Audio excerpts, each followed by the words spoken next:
We had a view that there was a business to be built that combined societal values with financial returns. Then we assigned this name to it, which was impact investing. We published a report in 2010 that declared this as an emerging asset class and defined impact investing as investing with the intent for positive social or environmental outcomes. It's a very ambitious goal, which is to create a more sustainable, equitable, and just world. The way we go about it is through the lens of investing. So that means furthering the mission of our clients through investing in all asset classes, but also trying to change the world through not just how we invest and who we invest with, but also a lot more around policy and shareholder engagement. We're looking to make investments that have a financial return, but also a measurable positive social impact. Money is flowing to organizations where creating that measurable positive social impact is part of what they're trying to do. It is not just a byproduct of the activity they're doing anyway, but is in some way integral to their mission. Our goal from the very beginning has been to meet or beat our benchmark. That's been hovering for timberland at 5, 6, 7% around there. And so our goal is to exceed that, which we do. All of our exits have exceeded that by a fair margin. Over 83% of you that listen to or watch this show regularly haven't yet subscribed to this show. So could I ask you for a favor before we start today? If you like the show and if you like what we do here and you want to support us, the free and simple way that you can do just that is by hitting the subscribe button or following us on your podcast app. It helps this channel more than you know. Thank you and enjoy this episode.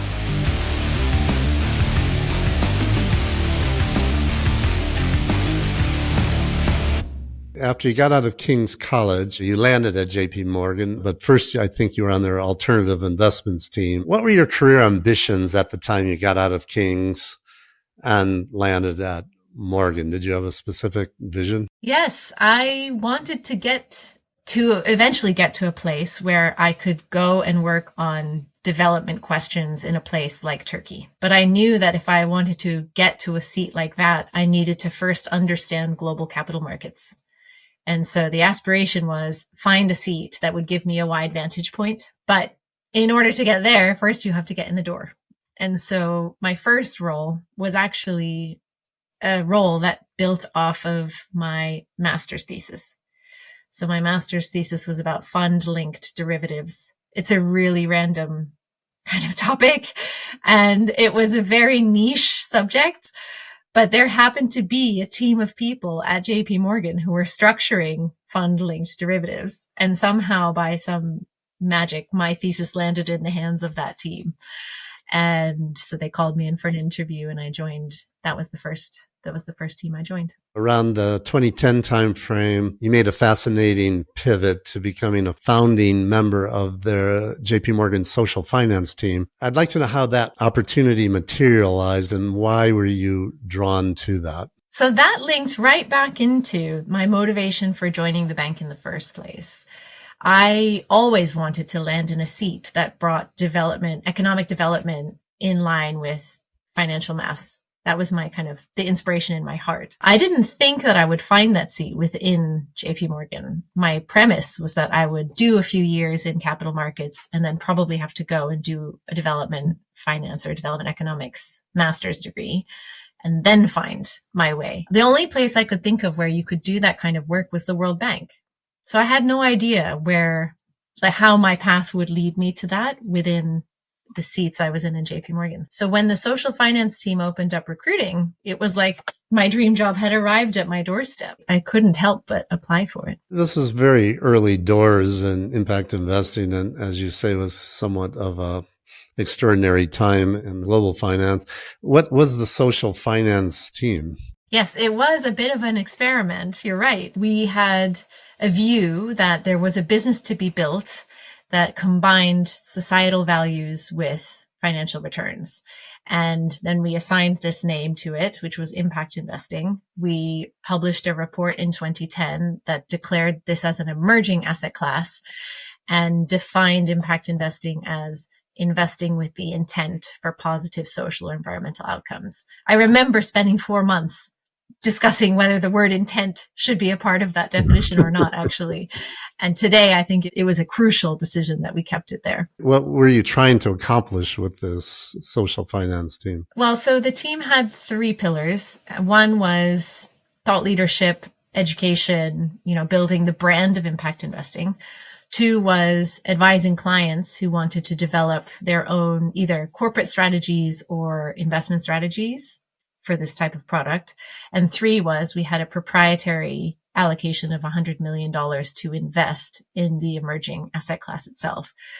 And my personal vision in joining this team was I felt we could build a business for JP Morgan. I thought that the pathway would be to move into asset management and develop products that we would then raise capital into, and that would channel, private capital into the areas of the world that the SDGs have identified really need access to private capital to drive forward. So that was the vision I had in joining the team. What resistance did you or the team face when you're trying to get this off the ground? I think the biggest challenge was that we were trying to build a part of the business where our starting point were private equity funds in emerging markets. And that was not the bread and butter of JP Morgan's investment bank or asset management at the time. And so one of my lessons is that if you want to do something within an institution, you should not start kind of outside its fences. You should start inside the fences where the strength of the institution lies. Because if you start outside, then you've got to get everyone on board. And there's, moving someone 8 steps out of their comfort zone is a hard thing to achieve. If you try to pull someone, lead them 1 step out of their comfort zone, they may follow you. So that was, I think, the biggest challenge. It was a sector, a product, and a geography that wasn't really aligned to the core principles of the bank. And this is post the financial crisis when all banks were kind of, battening down the hatches, but really focusing in on their strength areas. A few years after that, you joined the Omidyar network, which of course is a company founded by the eBay founder, Pierre Omidyar, and his wife, Pam. And they operate with kind of a hybrid, maybe venture capital and philanthropy model. Can you deconstruct what Omidyar network is about? And your LinkedIn profile says you were doing intellectual capital while you were there. So what did intellectual capital there mean in practice? First thing to say is that Omidyar network has changed a lot since I was there. They've actually changed dramatically from what was at the time emerging markets venture capital to today, I think a lot more focused on the US and a lot more grant making and advocacy. So I'll talk more about what it was at the time than what it's doing today. But at the time, the spirit of it was, I think Pierre came into it thinking eBay had an impact on people very easily in a way, right? What he did was provide a platform for people to put a product forward and find a fair market price for it. That had a positive impact, but through a highly successful commercial model. And so his idea was, let's see if we can find other models like that globally. And there were different thematic areas. So there was a portfolio around education. There was a portfolio around financial inclusion. There was a portfolio around governance and civic engagement. And each of these different initiative areas used 2, or you might call it 3, ways of thinking about servicing their impact thesis. So if you were after financial inclusion, or I worked on digital identity, for example, you might use commercial investments into venture capital startups. You might use less commercial investments where you might break even, but you're not looking for a high investment return, but you see high impact return, or you might make grants. And then you might also use advocacy, which is not a funding tool, but kind of more of a resource in terms of people's time. The spirit was, let's use all the tools in the toolkit to try and have an impact on a sector. And so when we were working on digital identity, for example, we did have VC investments. We were grant making to advocacy organizations to sponsor, for example, in India, the privacy agenda as their digital identity was rolled out. And I just found that to be a very holistic, well-constructed model of engaging for social change because it felt comprehensive across all the tools you could use. The intellectual capital team was a construct of kind of internal innovators who were following threads for new ideas. And so the digital identity portfolio grew out of just a new idea that we were watching India transform. They developed a technology stack that included digital identity, but also unified payments. And then we started kind of following the thread and saying, actually, could this be a sector going forward? This is before Apple Pay or Google Pay. This was 2014 or so. And so intellectual capital, our job was actually to keep the firm in a dynamic way, looking at new emergent sectors and decide whether they were things that we should be growing our work into, or maybe they're just a passing fad and didn't really warrant our attention. Let's talk now about your move to the CDC group, which is now known as the British International Investment, or maybe even better known as BII. So for listeners who aren't familiar, could you break down BII's mission and its theory of change and draw the big picture of how that entity operates? So British International Investment is an institution that has a 75-year history and has been investing on behalf of the UK government into different countries abroad. And the current geographic scope is Africa and Asia. So while I was there for 6 years, that's where we were working. And the spirit of that is the funding comes out of the UK government's aid budget, but every investment that we would make needed to earn a return financially, but also have an impact thesis for sustainability, inclusion, or productivity. It was investing across private markets, so private credit, private equity, or fund structures, and investing in infrastructure, corporates, and financials as far as sectors go. Why did you make the switch to go there from Omidyar Network? Well, I had been advising them since 2013 on this kind of experimental portfolio, which they had been working to build. It was if you invested with more uncertainty, so things that were maybe first time funds, startups, but also new platforms or new sectors that didn't exist. So you didn't have a track record to look at. If you took that kind of risk, could you potentially have extra impact and be even more catalytic than the kind of main portfolio investments could be? So I'd been advising them on this portfolio from 2013. And in 2018, they recruited a CIO to oversee that portfolio. And so I joined it was deputy CIO of the firm, CIO of that portfolio. It was really exciting for me because I'd seen it since the origin. Their aspiration was to really institutionalize the approach, grow the portfolio.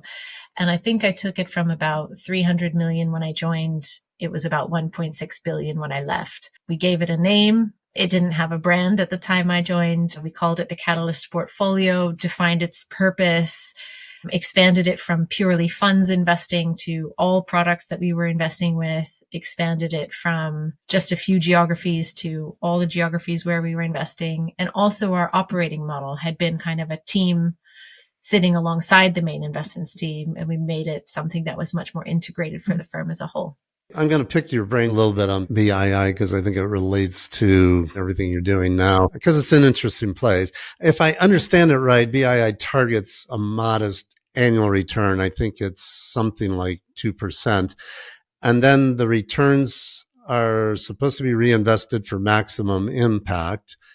And the idea is that this allows it to be self-sustaining. If I've got that right, explain that to me, because that's a completely different model for most investment firms. And how does that modest return target fundamentally change the investment approach and the time horizons? It is exactly, as you say, a very unique context in which to be investing. It's a very low return hurdle for most investors. And I think the premise is all the way back from its founding days, do good without losing money is the tagline of one of the founders. The return hurdle is effectively set at what our operating cost ratio was.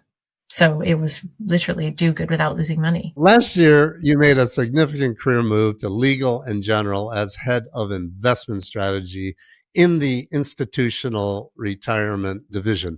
How did that change come about, and how does your current role link to or build upon your experience at BII? Thank you. I think that was about 18 months of my introspection to figure out and then achieve that transition. So I think it'll be an interesting thing to talk through quickly. Coming into 2023, I had worked for 20 years across financial services, not really counting my time as a teacher. And then I started thinking about the 20 years in front of me and what did I want to achieve. And long story short, I realized that I love being a CIO. So I wanted to continue in the type of job I was doing, but I wanted to expand the vantage point of the seat I was in. So CIO at BII was private markets and only in Africa and Asia. And what I felt was I was losing touch with what I'd done at the start of my career back when I was working in derivatives at JP Morgan, around the financial crisis. And so I wanted a seat where I could go back into public and private markets, emerging, but also developed markets, and really, as broad as I could get. So that was one objective. The second objective was I felt that the insurance sector itself is poised for innovation. And that was looking at trends, for example, across the asset management industry, where it just feels like, people are valuing less active management and paying fewer fees for active management, right? Switching much more into passively managed funds. So the asset management industry as a whole, I think, has been asking itself, what's our future if A is at risk and fees from A is at risk? And I think that's why we've seen the likes of Apollo move into insurance, because there you can kind of claim liabilities that fund your business, right? And then you can invest against those liabilities. And then your profit is the return you make in the spread between your assets and liabilities. And so I thought that joining an insurance company at this time would be an interesting space to watch that trend grow. And of course, the defined benefit pension schemes transferring their assets over to insurance. There's a trend in the UK, 16% of the market has been transferred to date. That leaves 84% still to be done, right? So there's a huge opportunity in the next decade to bring that transfer of assets from pension fund management into insurance company management. So wouldn't it be fun to be a part of that story? Great learning opportunity. And then the last thing that was really compelling was the new leadership at L&G. So we have a new CEO. I think he brings a really different style and energy to the business. And I just felt like it would be a really exciting time to be part of that journey with him. Give me the helicopter view of L&G, and then specifically L&G's institutional retirement division, which is where you're working at. So the helicopter view is we've got three divisions. Asset management is one. That is managing the dominant portion of our assets, but we are the asset owner in institutional retirement. And then we have a retail division as well. The portfolio that I'm looking after is UK pension liabilities to get across institutional and retail. And then we also have a portfolio in the US and in Bermuda. So we're bringing together the lens across the whole of that. And that's what constructs the 100 billion. We have a CIO in the US and a CIO in Bermuda who manage them locally, but the aspiration is to kind of have a top-down view across the whole. The 100 billion portfolio, is that sterling or is that dollars? That's sterling. Give me a quick flavor of the portfolio in terms of asset class and geographic exposure and investment objectives. So the portfolio, as you might expect, it's predominantly backing UK liabilities. So we have UK asset exposure across a lot of fixed income, different assets in credit, property, infrastructure. And then, of course, we have a footprint in the United States as well, with a significant presence in terms of our asset base there. Pension funds have these extraordinarily long-term time horizons with long-dated liabilities stretching decades out into the future.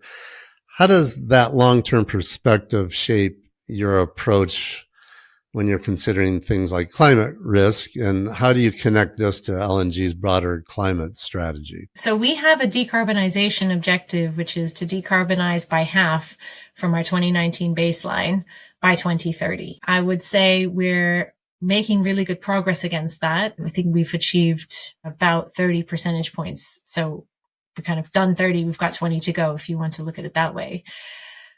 What I would say is what we've done is the easy work.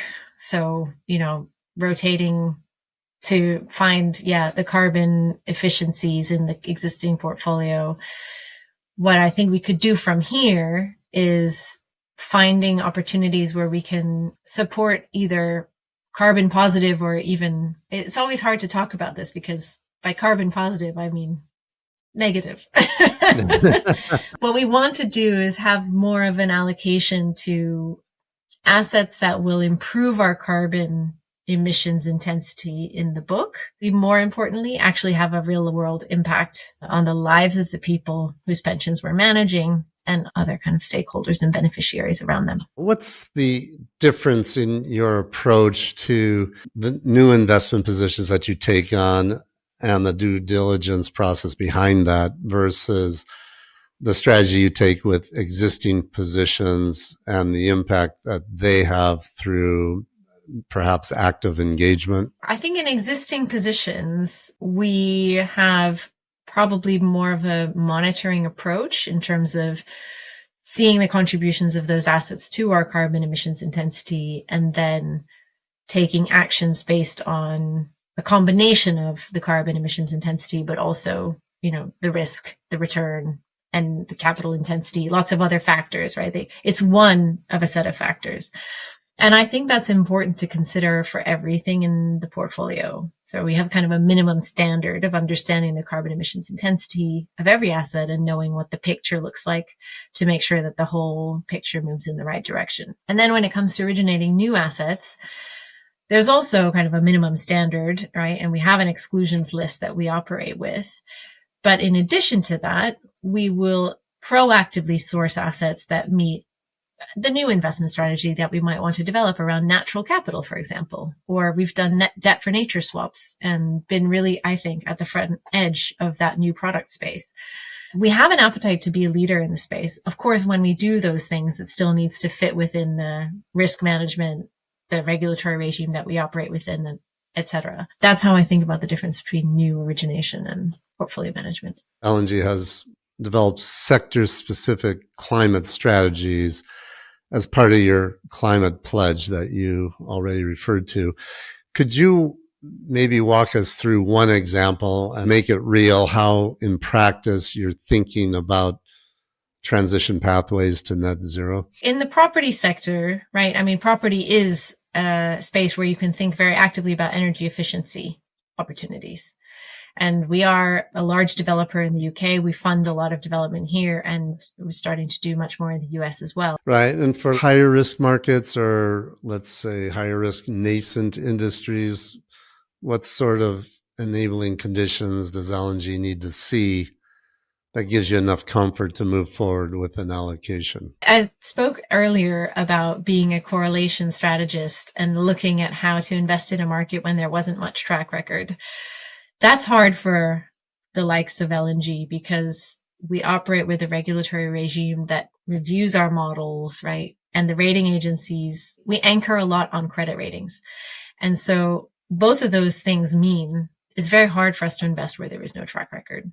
It's very hard for us to invest where there's no track record that has lived through a credit cycle or two. So even track records that go back 10 years, 12 years from here, it's difficult because they haven't lived through the global financial crisis and they don't have that kind of history of a lot of volatility and having weathered volatility to really gain that comfort. That's one of the things I think we have to grapple with. And to be honest with you, as someone who comes from a higher risk appetite investing background, I'm very conscious of placing that line in the right place, given who this institution is and the money that we're managing. I had the pleasure recently of visiting one of our offices outside of London. It's in Hove, and we have there a customer service desk. And so I got to meet the customer service team, and someone said, "Oh, why don't you do some call listening?" So I had the opportunity to just listen in on 2 customer calls, and they picked up the phone. I mean, you've known this from the other side, right? It's a bit like what you said about teaching. You know it from one side. So I've definitely been on the other side to customer service agents, but here I was on the receiving end. This individual called in from Saskatchewan in Canada, and they said, "Oh, I'm calling to give you a new address because I live in such a rural location that nobody can find my house. So I'm opening a post office box and this is the address. Please, can you send all my things there?" And it just made it very real. There's this person on the other end of the phone, and that is who you're working for. And so I take very seriously how we manage risk. And so while I want to support new markets and, be innovative, I always come back to that person on the other end of the phone when I think about where we should be setting our risk appetite or how much track record needs to be in place before we engage. You have mentioned to me that you really want to build LNG into an impact brand. Where has LNG been coming from in this perspective, and where do you want to see it go? So part of the reason I joined LNG is that it is grounded in its own values. And I think that institution has lived with those values for a very long time. It has a natural inclination to be investing for the longer term. In fact, they've just relaunched our purpose statement this year, investing for the longer term. Our futures depend on it. And so that's a powerful statement. You asked me as well about being a long-term investor, right? And so that I think is an invitation to demonstrate leadership, to bring a different perspective that's linked to that long-term future that we want to see.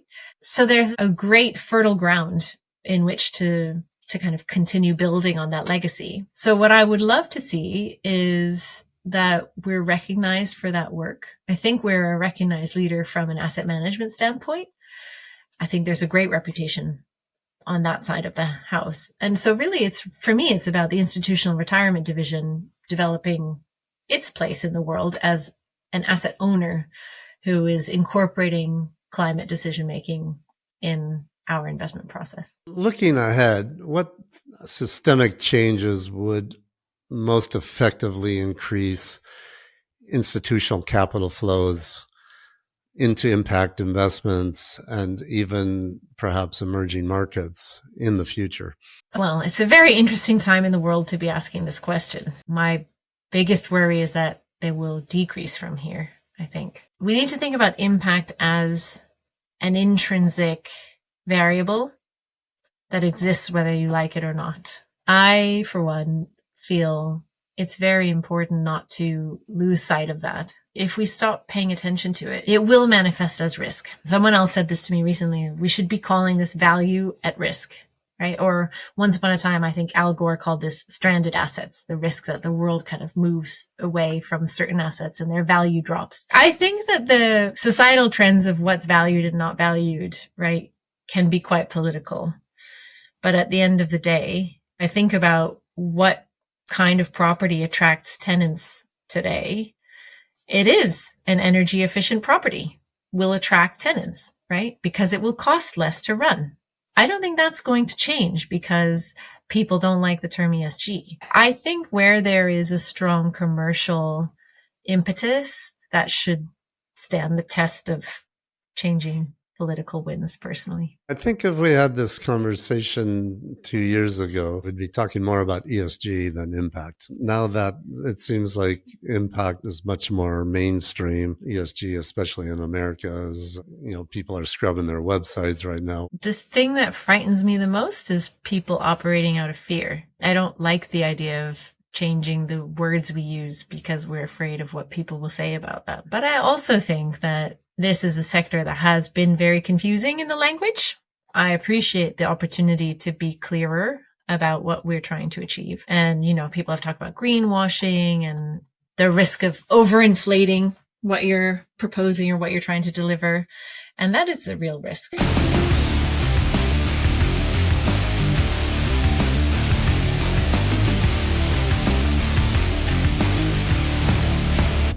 Let's talk about your current role and the move you made to becoming the CEO of Veris Wealth Partners. Tell me, how did that opportunity emerge? And what about Veris resonated with you personally? There were a lot of things happening in my life at the time when I was at Tiedemann. My mother got sick and then passed away. So I took a break. I honestly didn't know what I was going to do next. And I recommend that to our listeners. Sometimes it's good to be lost, to just kind of take a break and talk to everyone in your network, or even just look at the clouds and read a good book. What I was sure of is that I'm very mission driven. I have all these different, aspirations around impact investing. A lot of the work around democratization, I still find fascinating. But the learning was I need to be in a fully mission aligned firm. And Tiedemann and a lot of my colleagues in the industry who are wonderful, they work within hybrid structures. So basically or even the big banks like a Goldman or UBS, they have an impact offering, but they themselves are not an impact firm. They're not a B Corp. They have their bread and butter offering, and then they have an impact offering for those who want.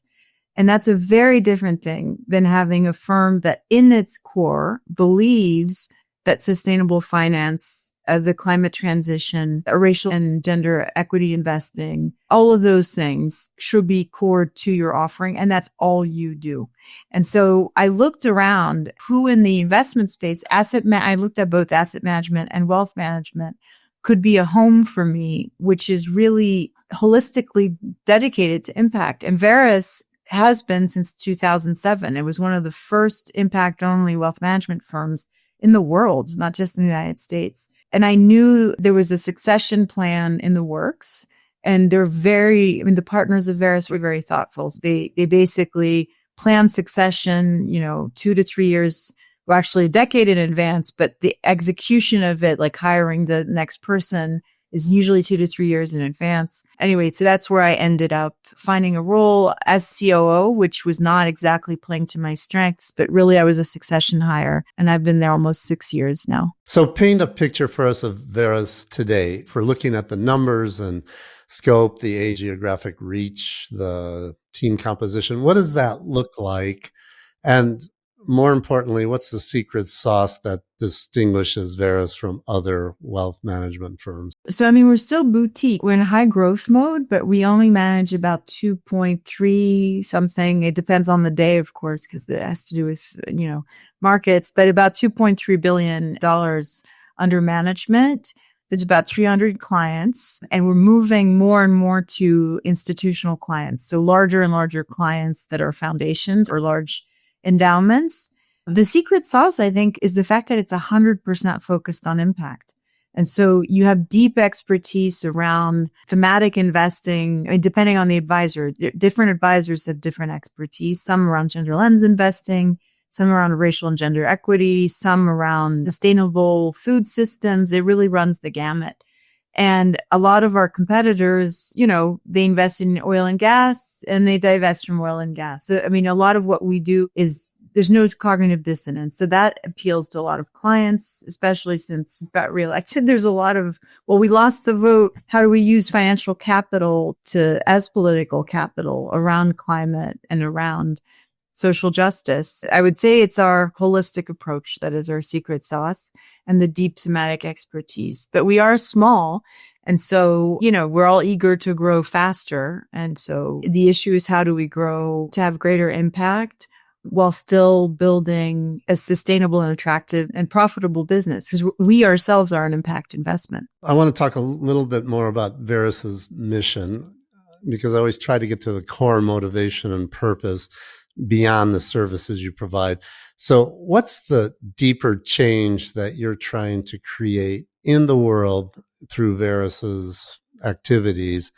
What's the problem you're trying to solve, or theory of change? Because successful businesses that last are always solving meaningful problems. So maybe you could drill down a little more. It's a very ambitious goal, which is to create a more sustainable, equitable, and just world. And so, of course, there is no panacea for that.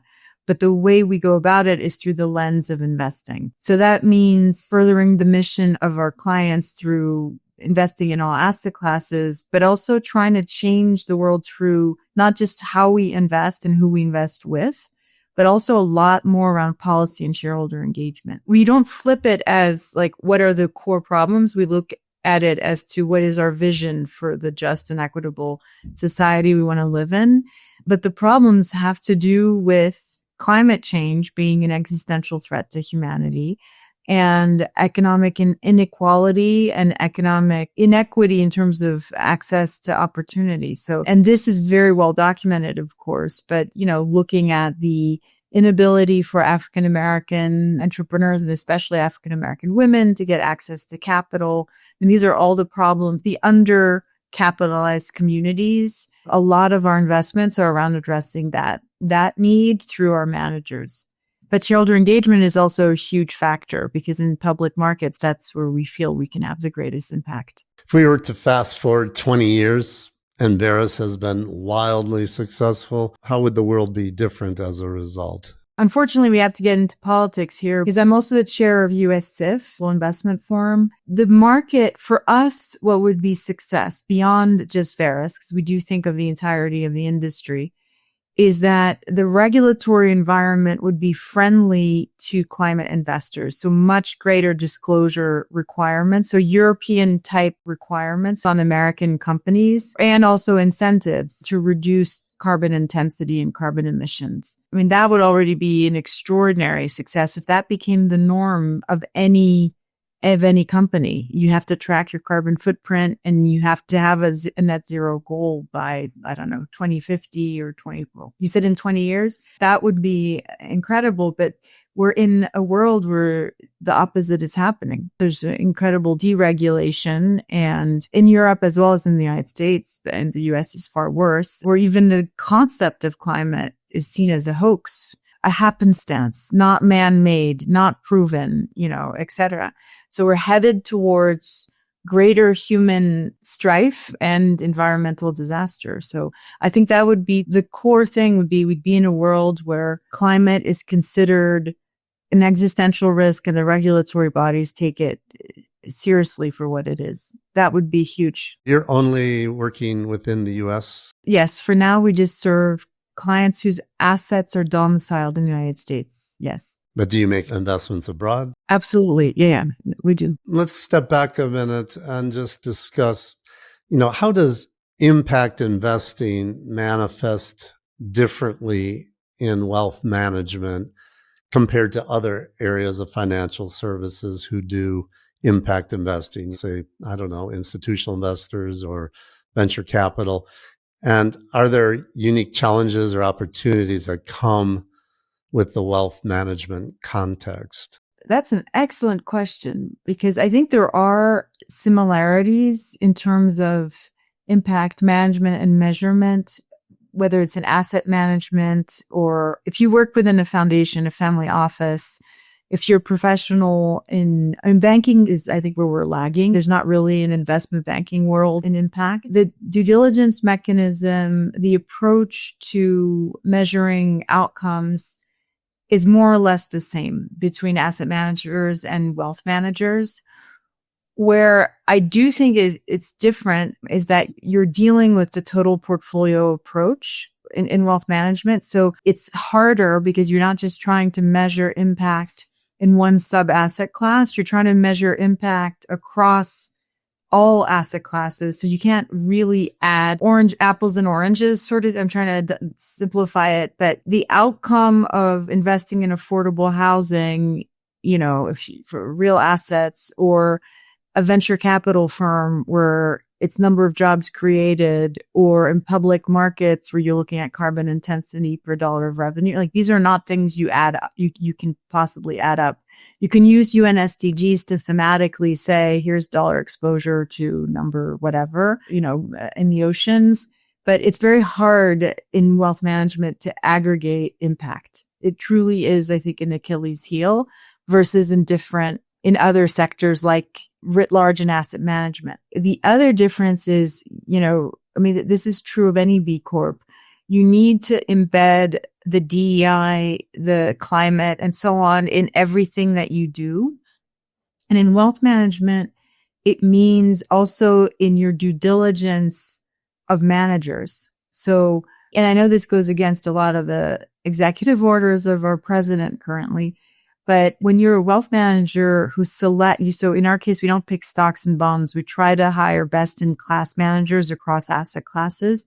You also have to apply, in our case, we do a DEI lens, a diversity, equity, and inclusion lens to each of the underlying managers, so that when you build a portfolio, you're not just saying, well, the underlying investments, have beneficiaries or end users who are diverse, but also the people you invest in these different strategies are diverse, or at least they seek diversity, and they themselves have due diligence in their investment process. I would say in the due diligence and how you conduct business, but also on the back end on the impact reporting, it is slightly different than your traditional, than I would say on the asset manager side.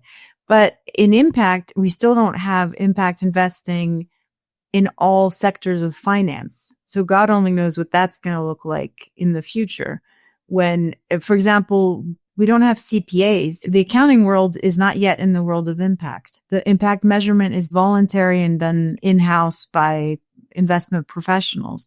There's no auditing. So what does that look like in the future? I don't exactly know. There's also a lot of unknowns because a lot of the financial industry is still nascent to the world of impact. What type of assets are you investing in? So in all asset classes, except we don't touch crypto, we don't do commodities. We have, public equities, large cap, small cap, and, global exposure, fixed income, munis, private equity, venture, et cetera. Are you doing direct investments and investing in funds? Mostly funds, but sometimes at the client request, we do direct investing as well. So primarily your go-to strategy is to invest through other funds. So let's talk about your clients a bit.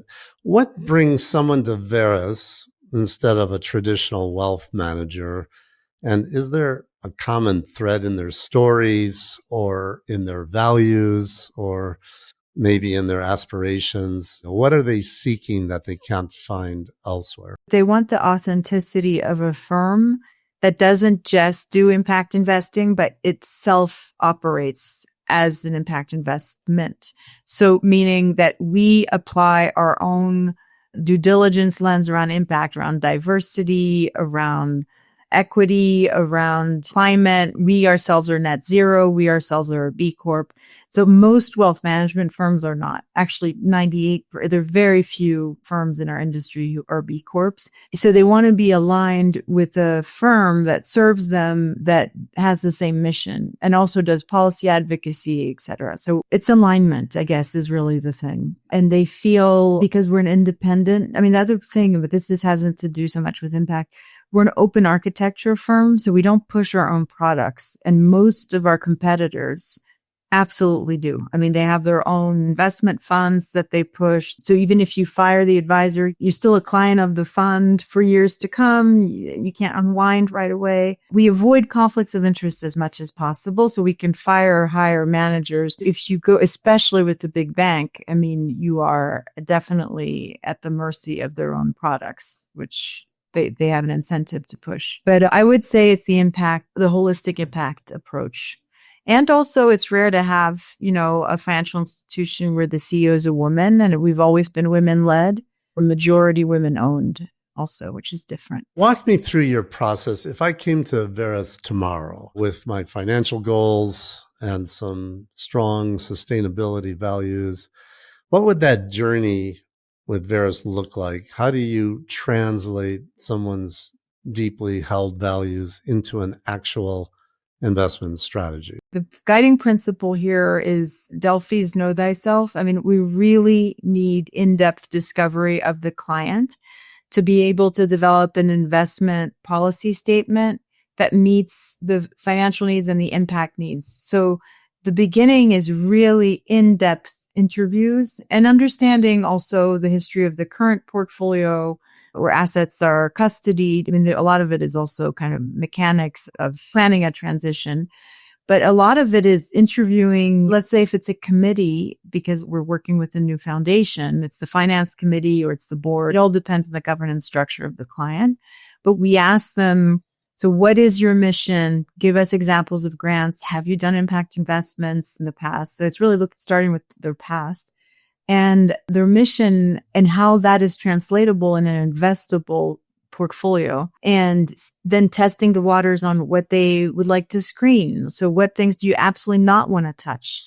What industries? Usually it's tobacco. The low-hanging fruit are tobacco, alcohol, guns, civilian and military and so on.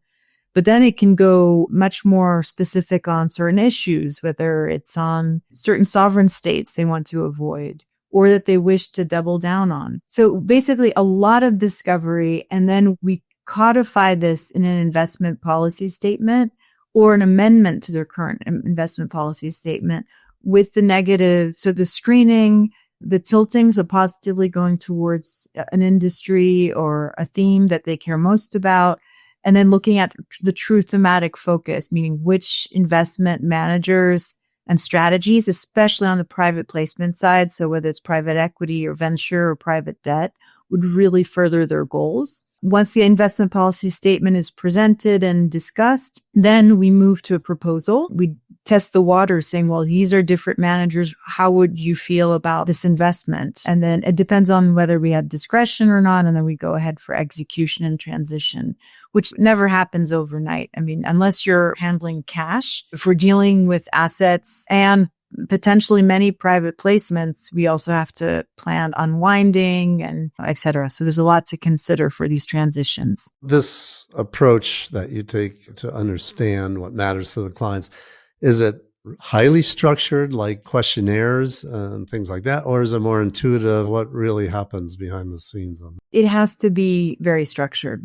Because much like my experience with Tonic or my experience building an impact investing platform with Threshold Group that then became Tiedemann, you need a process that is repeatable, scalable, that has checks and balances to make sure that no stone is left unturned. And I think that's the strength of an impact wealth management firm, is that the impact discovery is fully structured and part of the platform. It can't be intuitive, or else you can't also guarantee quality of service in the repeatability, for client number 315 versus 316. Before you implement a strategy for a client, how do you ensure that it truly reflects what they want to achieve with their impact? And have there been moments where this process revealed surprising misalignments? So absolutely. So the way to go about it is to present a proposal to see, and once again, it depends on the client. If it's a family, you're talking to the husband and wife, or if it's multi-generational, it's a family reunion, or it's a person, or it's a committee. The idea is to present a proposal and describe in detail the strategies. In my career, and not just at Veris, but this has happened also in my previous firm, what you often discover is difference of knowledge around how the impact is translated in an intervention. So this didn't happen at Veris, but, just showing, for example, a sustainable timber fund to a client who philosophically says, I don't want to cut down a single tree. And you say, well, no, wait a second. Actually, the way this fund works is you have underlying timber companies. The approach is a sustainable one, but you have to cut down trees because it's part of the process of these businesses and the revenue generation. And sometimes you're dealing with clients who are purists. There are different levels of sophistication because there's so many interventions and they're so complex. It takes a lot of partnering with the client to say, no, this is actually furthering your mission and this is how. And sometimes you have diverging opinions around whether it's the intervention itself.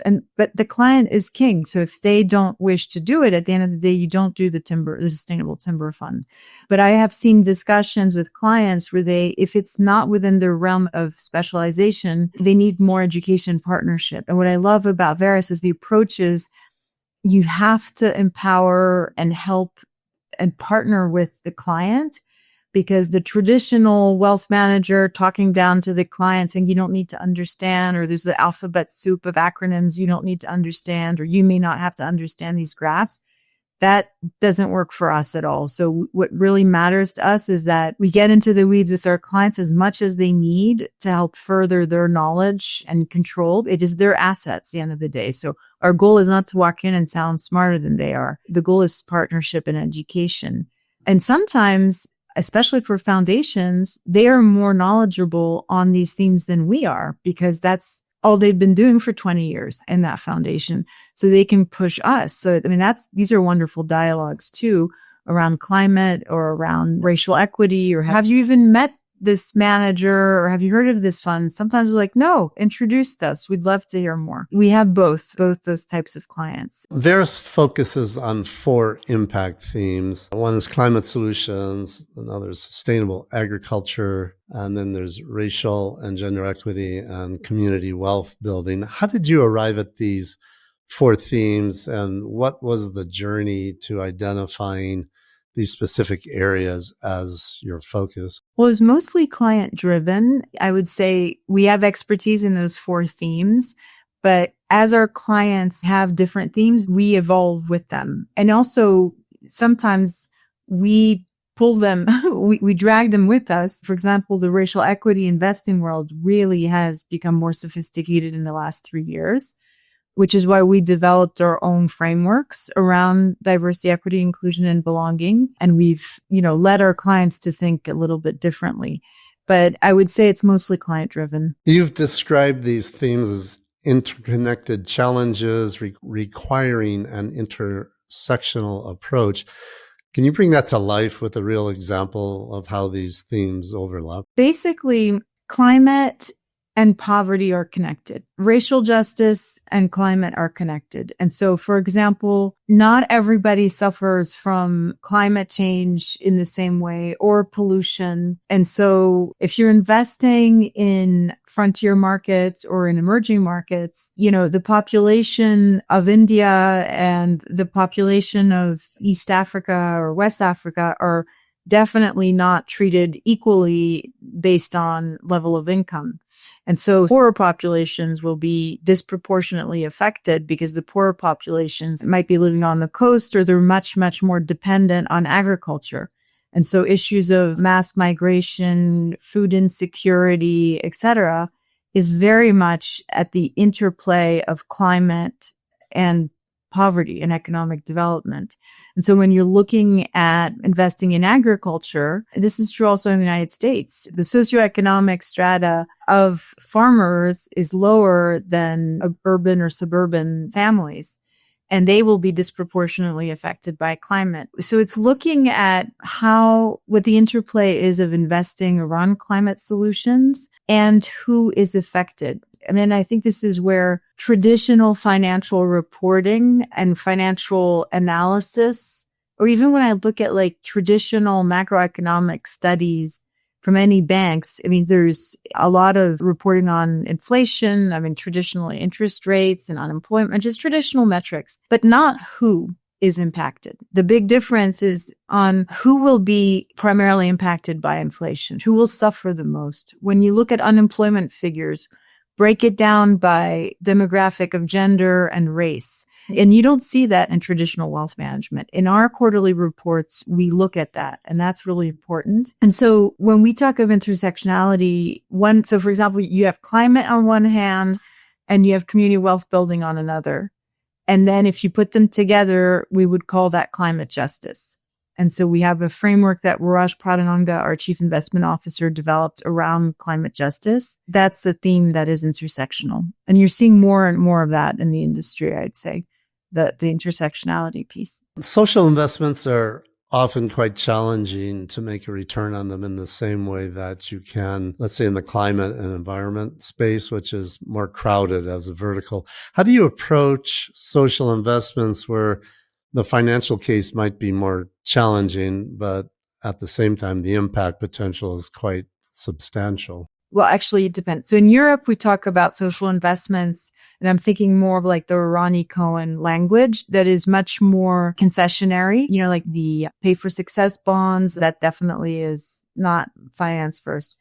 But in our view, there is no need for the trade-off. And that's why for us, it's important to be seen and understood as excellent as an investment shop and having excellent financial acumen so that we're looking for best in class investments, both from a financial return and an impact return. And then for those clients who wish to do, more impact first, like these loan funds, to also have that offering. We're very client led, or we're in service to the client. What matters is that we meet their needs.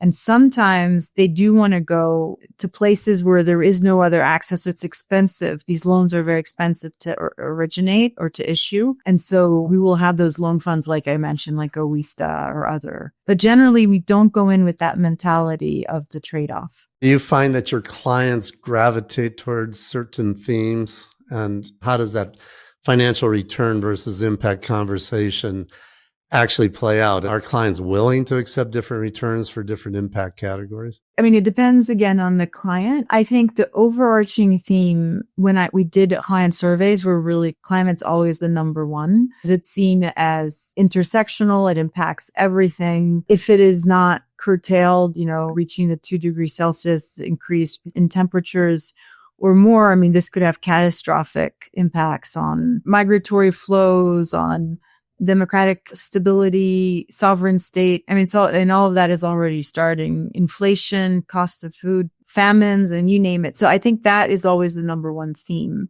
But a lot of our clients, especially the families, they live off their investments. So we don't go in with that mentality of the trade-off most of the time.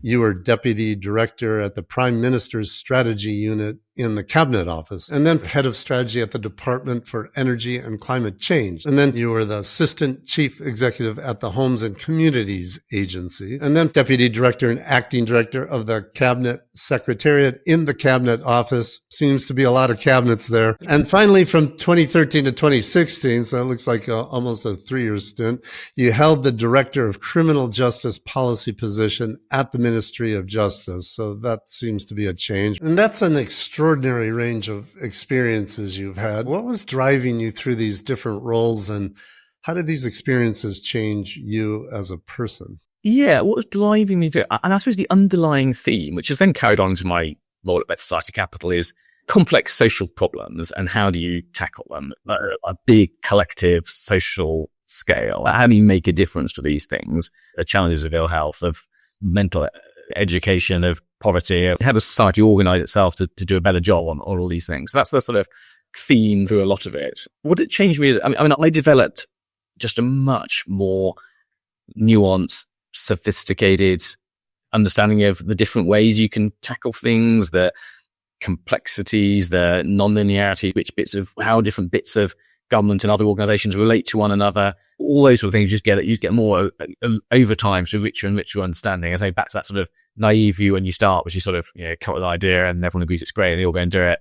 And then actually nothing works that simply. Nothing's in straight lines, and everything involves working together across boundaries and with other people, and things don't happen in the sequence or the time frame you ever think. It's always slower, more complicated, or indeed more rapid because of a crisis, or everything is more diverse and complex than you think it is. And that's what I guess I learned over time. You mentioned previously that during your time in government, there would be moments when ministers would wonder why nothing was changing despite all these strategies being put in place. Tell me about that, and how did this shape your thinking about culture and values? This was in the sort of later days of Tony Blair's government. So the Labour Party had been in power for getting on for 10 years or 9 years. It's a single party, a lot of stability and focus, 9 odd years, focused on all these ministers saying, we've tried all these things on, you've tried to sort of tackle poverty and try and tackle why the health service isn't delivering what we want, or tackle educational standards, particularly for people from more disadvantaged backgrounds. Nothing's moving. Well, why did nothing change? When you listen to them talk, so much kept coming back to kind of culture of delivery institutions, also culture of government itself, and indeed cultural assumptions in wider society. And it's that kind of culture strategy for breakfast being that, has been around for a long time. I mean, culture, eat strategy for breakfast, lunch and dinner, frankly. And those implicit assumptions, values, norms, just the ways people behave day to day, the way institutions behave day to day, they don't shift quickly. They can distort the best laid policies and plans. And I think I came to that conclusion in all these years in being in government, as were these ministers who I heard all sort of saying, why is nothing changing? Why is nothing changing? Well, it's because things are the way they are because of some very deep-seated ways of thinking, ways of practicing, which aren't written down. It's not what's in the rules. It's how people operate just every second of every day in an office or a building or a school or a hospital right across the country.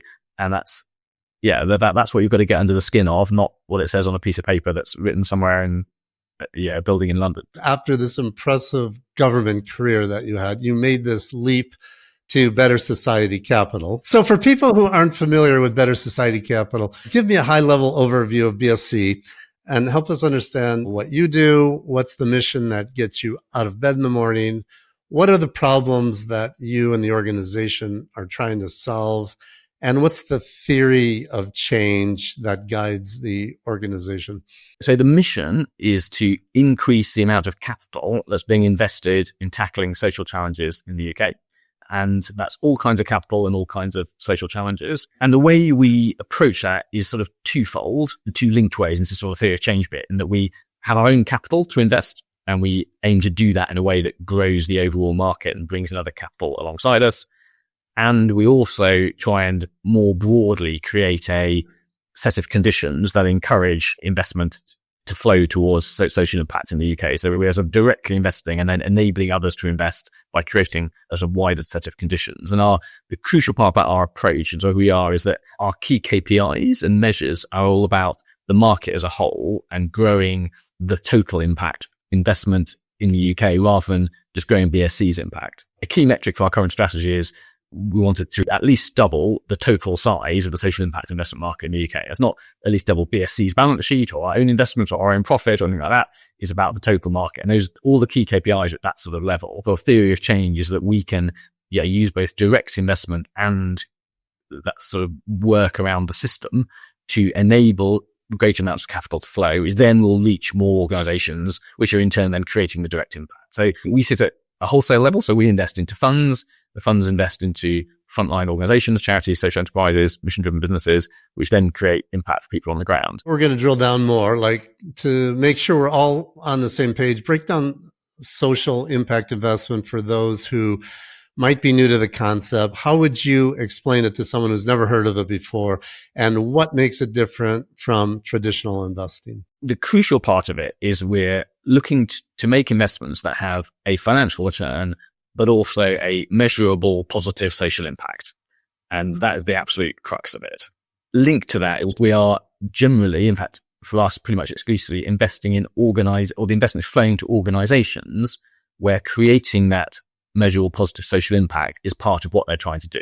It is not just a byproduct of the activity they're doing anyway, but is in some way integral to their mission. And that may be because they are a charity where that's the case, or they might be a company that's baked into articles or whatever, some other form. So money is flowing to organizations that are trying to create a positive social impact and are assessing themselves on that basis, but is also creating a financial return as well. I want to go back over the funding story of BSC, which is fascinating. I was funded initially with 600 million quid, and 400 million quid came from dormant bank accounts and 200 million quid came from major high street UK banks. Where did the idea for that unique funding structure come from? The dormant assets piece, which is the dormant bank accounts piece, which is really unusual, came from a commission which looked into this back in, I think it's 2008, but I might have got that slightly wrong. And this, one of your other former guests, Sir Ronald Curran, that you've talked to, was the driving force behind setting it up and unlocking that money. And yes, it turns out that there's really a lot of money in dormant bank accounts. And this is bank accounts that haven't been touched or there's been no contact with the person for 15 years. So they're really pretty dormant. And the way it works is anyone, you still have an absolute right to get your money back at any time if you can prove that it's yours after that long. But there is a lot of money there and it can be used for good purposes. But yes, Ronnie probably talked about this in your previous podcast, but he was absolutely instrumental to making that happen. And a piece of legislation, Dormant Accounts Act, passed in the UK to unlock that money for social purposes, including divisional capitalisation of BSC. It's now used for other purposes as well, because actually there's far more than that, 400 million in the pot. And then the high street banks came in, a part of a sort of deal with the then government at the time. This is post-financial crash. There was a whole load of discussions between government and banks about how they could sort of almost rehabilitate themselves to an extent after some of what had happened in 2008 and some of the things had gone on, and contributing to this kind of initiative, I think, was part of that conversation. Was this dormant money well known and talked about, or was it like a really best kept secret? I'm not sure, because at the time I wasn't obviously that involved. I mean, as a sort of fairly well informed public policy official working in other areas at the time, I didn't know about this, but I don't know how widely this had been talked about and thought about elsewhere in the system at the time. So it's a good question. But yes, it's subsequently other countries have looked into it and sort of tried to imitate the British model on this, because it's a really interesting one. Well, Switzerland had a very different approach to that. Well, yes, that's true. That is true. How does having this unique capital structure influence what you're able to do? It means we can be very long term, which is crucial, because we've got this sort of corpus of capital that we've been set up with, and we're able to take a long view, which is incredibly important. A lot of the funds we invest in are quite long term. And the things we've done that have worked and scaled have been things we've committed to over multiple years. Happy to talk more about those if people are interested in detail. It also means we're pretty independent, because this is not government money. So we are either seen by a trust, the oversight trust, which keeps us on mission, make sure we use the money appropriately and are well governed, don't waste it or anything like that, quite independent. And so it makes it a little bit like a foundation. But then also we have having the bank shareholders who do keep an eye on returns and sustainability and make sure that we are making investments that ultimately, hopefully will, return and then come back and we can reinvest them. So we're trying to be sustainable ourselves and build a sustainable market, but able to take a long-term view around that, which I think is a really fortunate position to be in, actually. You've referred to your returns falling across the spectrum. What kind of returns are you targeting at the portfolio level? At a BSC level, so this is net of all our costs and our portfolio level, our return target is 1%, which it was originally higher, and that was originally 4-5%.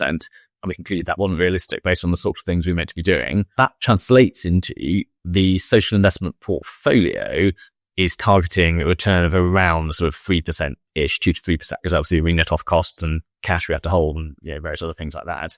I mean, it's fair to say you haven't achieved that over our lifetime because you get a natural phase where if early investments we made, some which were a bit experimental or different that haven't worked out or pay money out in the early days, you don't get much back. So we're confident we will deliver that target, but so far we're a little bit behind on that because a backwash of things we did, which some of which are, say, experimental or riskier or so on. But overall, net at the BSC corporate level, we're seeking a 1% return on a rolling 5-year basis. And what are your capital providers expecting in return? The Oversight Trust, which oversees the dormant bank accounts, I mean, they're expecting us to build a market which is bigger than us, is sustainable, has other players in, and draws in other capital alongside us. So they look for us to maintain ourselves or building a bigger market alongside us.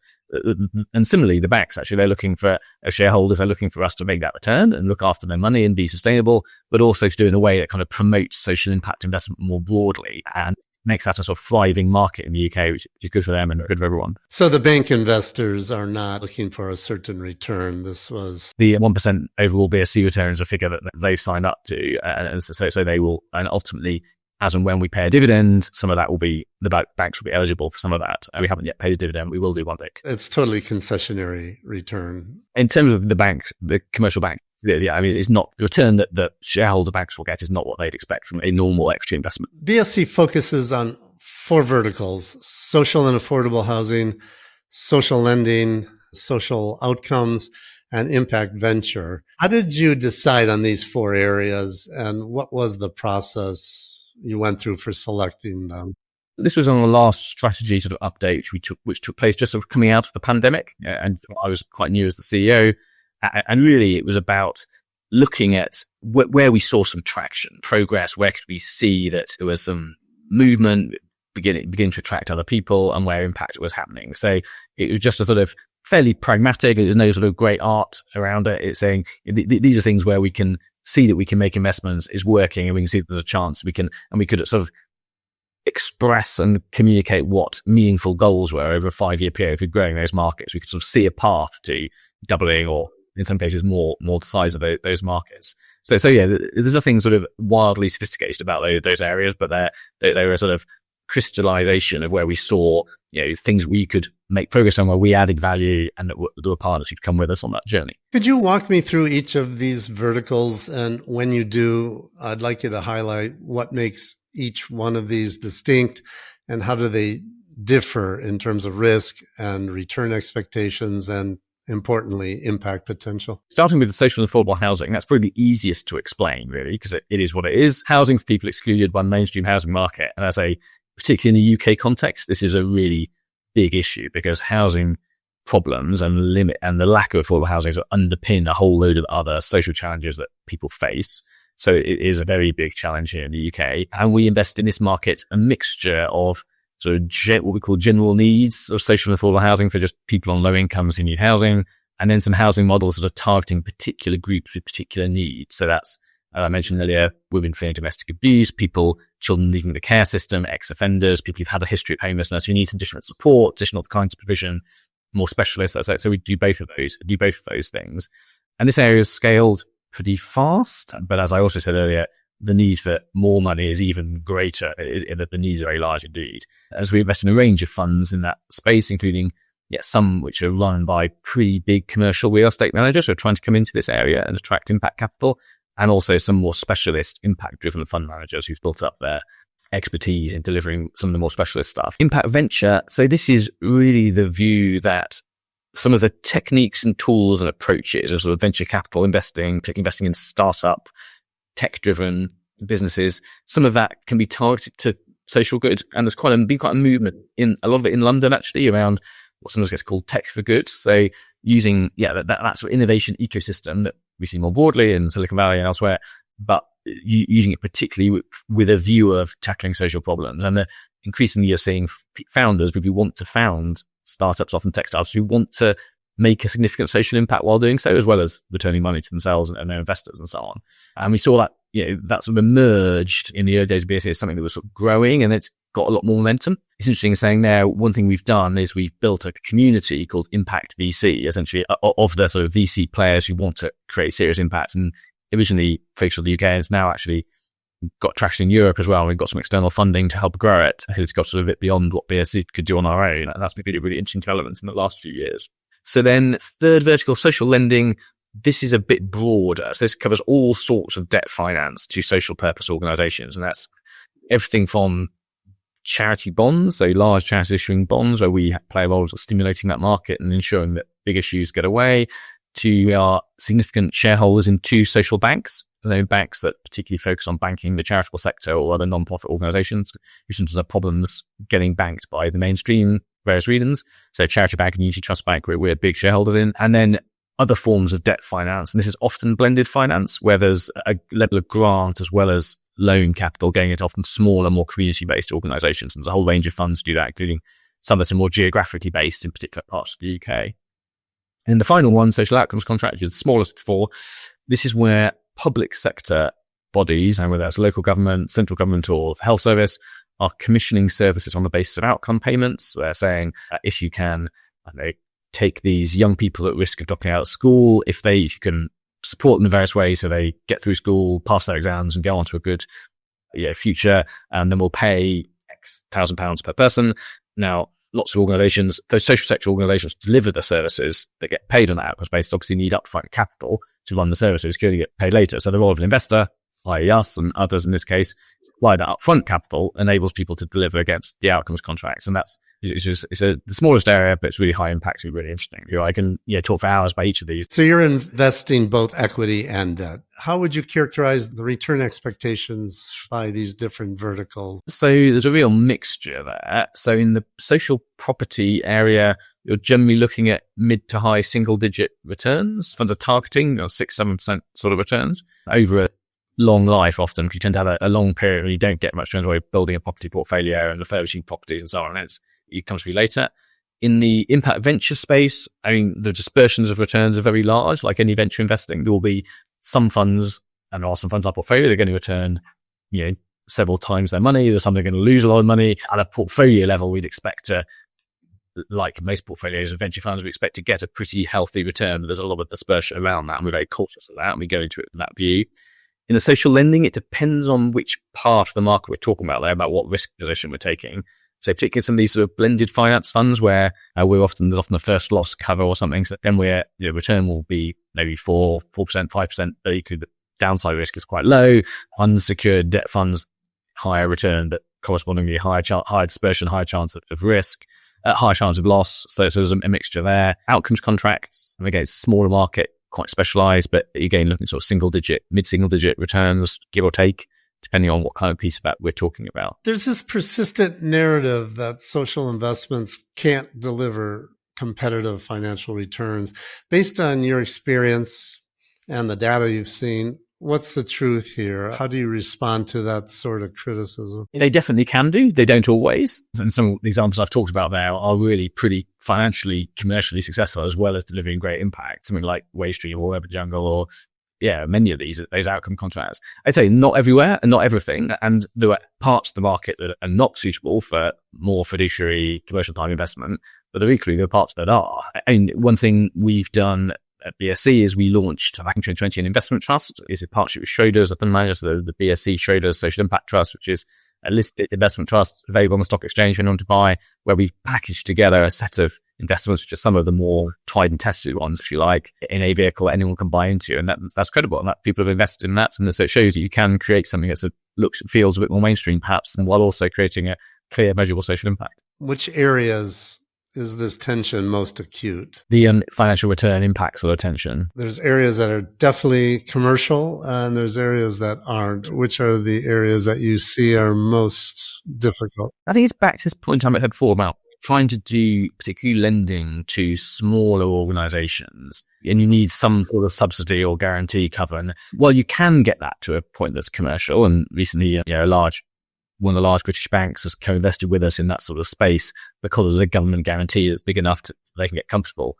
That's still quite key, particularly if the fund managers involved are also relatively small and nascent. So that feels like there's a way to go there in terms of making some of that bit of the market genuinely investable for more fiduciary investors. That would be definitely an example of that, I think. You are targeting a lower return overall at BSC in order to crowd in more private capital. It's not just in order to crowd in private, it's also for a couple of other things, so that we can do experimental things, which we're not expecting loads of private capital to come into now, but might pave the way for private capital in the future. So we can do some of that. And it's because also we carry a sort of market building remit, which has a cost to it. So we're paying for that. So our BSC return is going to be less, partly because we're paying for a lot of that activities that we do for the benefit of the market, if you like, that a commercial actor wouldn't do. What would you say to people who argue that very model proves that social investments can't produce a true market rate competitive return? No commercial investor would invest in the whole BSC portfolio because it contains all these mixture of different things, including historic experimental stuff and so on. But at an individual fund level, you can see individual funds that are producing returns that are suitable for something with areas of commercial target. And indeed, our biggest single type of co-investor now are local government pension schemes. They're fiduciary pension funds that have responsibility to pay money to pensioners, and they're the single biggest source of people investing in the same funds as us. So that sort of demonstrates that at least parts of the market are absolutely breaking through that point. Others, there's probably more work to do. Your website indicates that the funds you invest in create the direct impact. So what is BSC's role? How exactly do you think about your impact responsibility, and what's the distinctive value you add to the equation? We do often think about investor contribution, which is often part of the sort of the impact investing lexicon, but we think quite hard about that when we make an investment. So what is our contribution here? Would this happen anyway? What does BSC bring to this? So is it our capital we're bringing? Is it some advocacy or tool we're bringing? Are we bringing an impact framework that makes the fund more impactful? So yeah, that kind of investor contribution piece is quite important to how we think about an investment. And it's very active part of our investment committee decision making. Sort of is BSC. What are we doing here? Is making something happen that is additional or wouldn't have happened? Gives something a better prospect for success than otherwise it would have had. You described bringing the most relevant experts from your network to the table, generating ideas, connecting capital to where it's most needed. What does this look like in practice, this approach? We do a lot of partnerships with kind of expert organizations in different fields. And I mentioned earlier the partnership with the Church Roundtree Foundation about the Fair by Design Fund, because they're experts in poverty and that sort of work. And when we built the Women Safe Homes Fund, the one that particularly focuses on housing for women fleeing domestic abuse, we worked with Women's Aid and a whole group of the sort of women's sector charities who had the expertise in that field. We're currently working on social outcomes contracts, trying to persuade government to do more on that. We're working with organizations that delivered those contracts and a group of local authority commissioners. So people who are actually, running these services in local government. So we like sort of pulling together these sort of groups of people who have expertise, because we know we don't have expertise in particular policy areas, and we're not the experts on child poverty or healthcare or homelessness, but we're experts on building investment vehicles that work in those contexts and help deliver impact. But we need people who are subject matter experts that we know we're not. You published this book in 2020. It's called Culture and Values at the Heart of Policymaking. Tell me what motivated you to write this book, and what is it about? It came out of a lot of reflecting on the years, mainly I'd spent in government particularly, and about this question of what works, what doesn't work, why do things not play out the way you think they are, why do different policies deliver different things, what experiences I'd had and learnings. A lot of it is about how what actually plays out in both politics and policy is less driven by economics, less driven by financial incentives, less driven by a lot of our rational models of how things work, and is much more tied into unspoken norms of behavior, symbols and stories and myths that are tied up in culture, and then sort of underlying ethical values and beliefs that people have. And those things drive both political behavior and there's a voting and how accountability for politicians work. That's a whole sort of political science piece in the book, and also drive how policy making interacts with the gritty reality of humanity in the real world. And you have to think about the culture that policy is working in, the languages people are speaking, the stories they're telling each other. That's how the real impacts sort of play out. And if you put that framework into how you think about policy, it needs you to change the emphasis of different policy tools compared to a classic way of doing it. So you then slightly play down some of the rationalist approaches of evidence building, financial incentives, resting on legal structures, and you need to be more anthropological, more understand symbols, narratives, stories. It's a case of localizing things more, but a lot of the reasons why you do things centrally sort of break down when you think about it through that lens. Culture in institutions becomes incredibly important when you think about building institutions as carriers of culture rather than just execution machines. Some of those sort of facets are important. That's a very short summary of a lot of thinking. Can you give an example of an instance where you witnessed the policy's unintended cultural impact and how it eventually should have been addressed or was addressed? In my time in the Ministry of Justice, one of the things I worked on, I said, was sentencing policy. So you're saying, what's the legal framework about what sentence you get for committing certain crimes? And we have all these sort of bizarre discussions mainly with politicians, often as senior judges, about we should increase the sentence for doing X or Y because that will send a message that we take it seriously, it'll act as a deterrent and this sort of thing. And we had no evidence or understanding of how the people who may potentially commit those crimes, or indeed had committed in the past, would actually react to that. Would they know that you changed the rules? Would they care? Would that even sort of speak to why they did it in the first place? Would it affect their behavior in any way? What was their understanding of those sort of narratives and stories around sentencing? Would they, in the groups where particularly perpetrators of that crime came from, how do they talk about criminal justice system sentencing? What do they tell themselves? We just have no idea. It was a classic example of this sort of, and it's sort of, you could feel this at the time. I think it's making these sort of bizarre decisions that are entirely divorced from almost in a sort of anthropological sense. So like the actual living experience, the people who you're trying to focus this thing on. All very, very bizarre. Looking forward, what do you see as the biggest challenges and opportunities for social impact investment in the UK? And are there particular social issues that you are passionate about addressing, but haven't yet found a way to make them investable? The biggest challenge is the scale one. I said, hey, we've grown this market, we've got lots of things that work, but the scale of the challenges we're trying to deal with is just another level of size. People with ill health conditions are not able to get treated because of capacity in the health service, people who got poor housing, educational underattainment, particularly among certain communities and groups. I mean, these problems are big and they need a lot of money. And while there are increasingly proven models of how impact investment can help, it's never the only tool, but it can help solve some of these problems.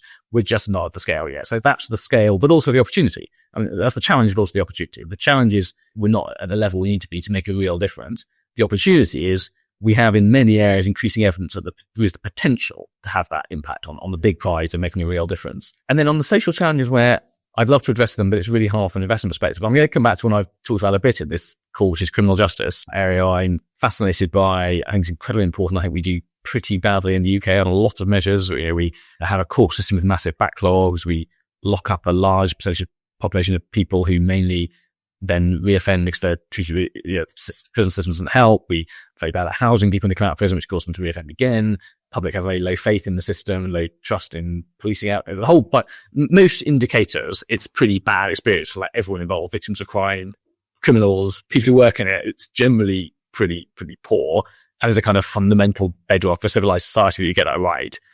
But it's actually investment as a tool I haven't found a way we can get there yet. There's also other problems we can tackle more effectively, but from a purely personal perspective, that's an issue I really am incredibly interested in and passionate about. And actually, the impact investment tool is not well suited, at least not at the moment, at least not in the UK context.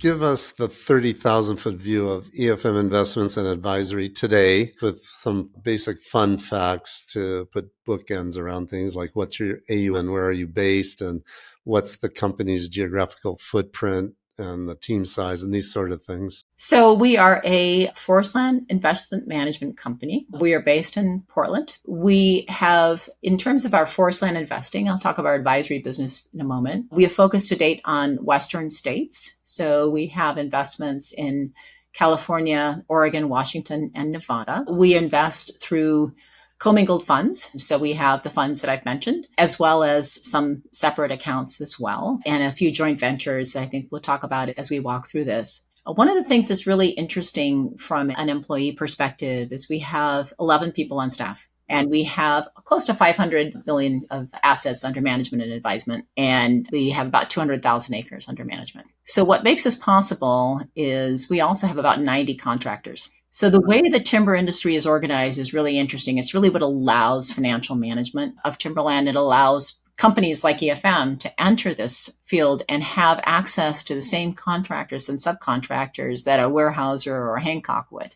You know, the industry has transformed quite a bit over the last 50 years. It used to be 50 years ago that a Weyerhaeuser or, Rainier or Stimson had all of their employees in-house. So, they had employees that did reforesting, that did harvesting, that they owned their own trucks, that did hauling. They often had their own mills. And things changed, quite a bit over the last 40 to 50 years for a number of reasons. Corporate rating was one, ERISA's relaxation of rules and encouragement to invest in alternative assets is another. And then just a sort of decision by a lot of these companies to spin off a lot of these employees and to help them set up as contractors and subcontractors. And so we direct all of our forest management activities. We set the strategy. We develop a long-term forest management plan for each property. We acquire the properties. We monitor. We actually do all of our own carbon project development in-house, all of our conservation easement development in-house. But the actual activity, like boots on the ground, that is our myriad of, 90 to 100 contractors. So that's reforesting, pre-commercial thinning, commercial thinning, harvesting, hauling, carbon cruising, timber cruising, engineering, road building, putting in culverts, restoration activities. So that's how this industry works. It works through a large network of contractors and subcontractors. Very few of them are exclusive. Some perhaps are, but it does give us access to a wide range of qualified contractors wherever we go. I'd like you to talk about forestry before we dive down more into EFM. Talk about forestry as an asset class, which will be unfamiliar to many investors listening. What role does forestry traditionally play in investment portfolios, and what makes it attractive both financially and from an impact perspective? Financial ownership of forests, as we talked about, really started about, 40, 50 years ago with that sort of separation of the forest asset and the mill infrastructure and the opening up of the opportunities for institutional investors and pension funds to invest in real assets and so on. Over time, I think some of the advantages that forests provide from an investment perspective is, first of all, they play a role as an inflation hedge. So holding forests in a portfolio is a hedge against inflation. They are also a very stable asset, very low beta, very low volatility. And so adding forest land to an investment portfolio sort of reduces risk in the portfolio. They are very tax efficient. And so forests have this lovely thing called depletion, where when you harvest a stand of trees, you can deplete the full value of that stand, in the year in which it is harvested. So it provides a really great tax shield.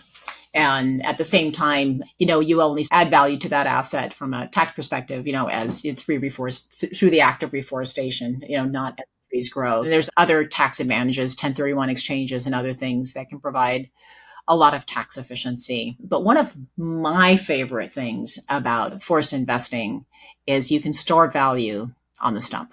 So what that means is if you are investing in an agricultural asset, so much risk. Storms, wind, it's hot too soon, it's hot too late. If you can't harvest at the right time, labor shortages, all sorts of things can happen.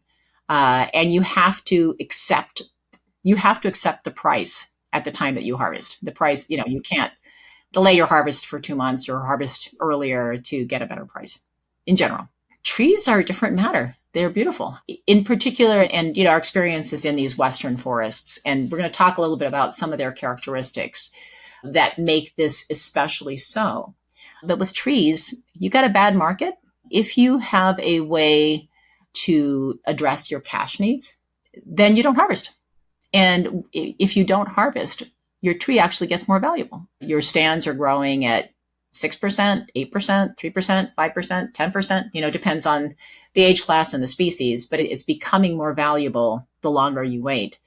And so as long as you can address your cash needs, you are actually leaving the value on the stump. Means that your tree continues to grow and provides opportunities so you can time your harvests to good prices. Let's dig into your climate smart forestry strategy, and particularly your 5 R's approach. And if I've got that right, the first R is rotation, and then reserves, followed by retention. And after that, it's restoration, and finally, relationships. Could you walk us through what each of these mean in practice? So rotation is the length of time between the time a tree is planted and a tree is harvested. In a lot of the regions where we work, that rotation age has come down over the years for a whole bunch of reasons we can get into, to about 35 to 40 years. And so you are in a region where trees are still growing productively into their 60s, 70s, and 80s, but they're being harvested at 35 to probably 45 years, depending on site class and species and a whole bunch of other conditions. If you allow that tree to grow longer, so the rotation age is lengthened to, let's say, 45 to 65 years, then a number of really great things happen. One thing that happens is that if you harvest at age 35, and of course this depends on where you are and the species and so on, you get one saw log, which is good. Saw log is what goes to the mill, gets you a fair amount of money. And then the top of it is really too small diameter at the top. It becomes a pulp log, so that's used for pulp, for making paper, for making all sorts of products. Lower value. If you allow that tree to grow another 10 years, you're going to get 2 saw logs from that tree. And so you've created a more valuable tree. And the other part of that is that tree, you're going to have the same operating costs. So your harvest costs are the same, whether you cut down a tree that has got 1 saw log, 1 pulp log, or one with 2 saw logs. And so you're able to create more volume and higher quality wood. The bigger the tree, the more sort of high quality wood it has in it at lower operating costs from the same acre. And so that is pretty phenomenal. So that's sort of the magic of longer rotations. You need to be careful that the logs you create work with a mill infrastructure that is available, which can also shift over time. But otherwise, most foresters will agree that there's sort of this magic age of sort of, again, depending on the species, of 55 to 70 years, maybe more, where you can get, higher value timber and more timber from the same acre if you extend rotations. And the trick is that we'll come back to with carbon financing is like, how do you manage that transition? Because if you're going to extend your rotation age, you need to be more patient and harvest less in the short term so you can have more timber in the long term. And that's where carbon comes in. We'll come back to that, but just to stick with the 5 R's. So the second R, as you noted, is retention. The predominant method of harvest in the Pacific Northwest is clear cutting. And that's where all of the trees are removed from an area. And how large the area can be varies from state to state, but it's like 240 acres in some places. And your only requirement is to sort of leave 3 live trees and 2 dead trees behind. We talked a little bit about the ectomycorrhizal network, right? So underneath the ground, it's not just what's happening above the ground, it's what's happening below the ground. You are starving this rich network that is there to help trees grow and provide them with the minerals and substances and communication that they need to thrive.